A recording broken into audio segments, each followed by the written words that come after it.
Chers amis, l'anecdote mérite de vous être brièvement contée.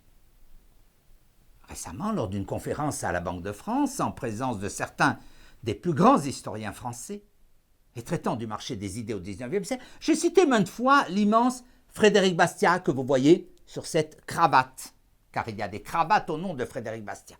À l'issue du propos, de prestigieux professeurs de la Sorbonne m'ont déclaré qu'ils entendaient ce nom pour la première fois de leur vie. Ce n'est pas anecdotique.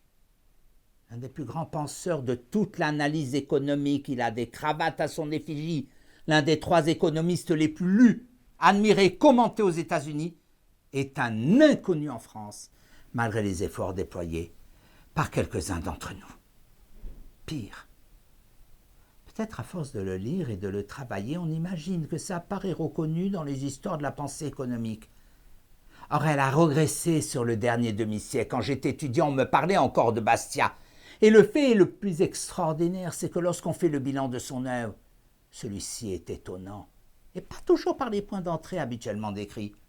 Oh, bien sûr, tout le monde, ou presque, chez les économistes, connaît la pétition des marchands de chandelles, qui montre avec une lucidité étonnante comment se forment les coalitions afin de convaincre les hommes de l'État de prodiguer subventions, quotas, règlements, privilèges, avantages. Bref.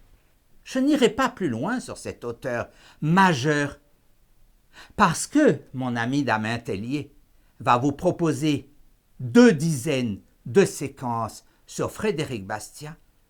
Il connaît Frédéric Bastiat tellement mieux que celui qui vous parle à l'instant, que ma seule valeur ajoutée, c'est évidemment ma cravate, mais qu'un jour j'offrirai peut-être à Damien Tellier.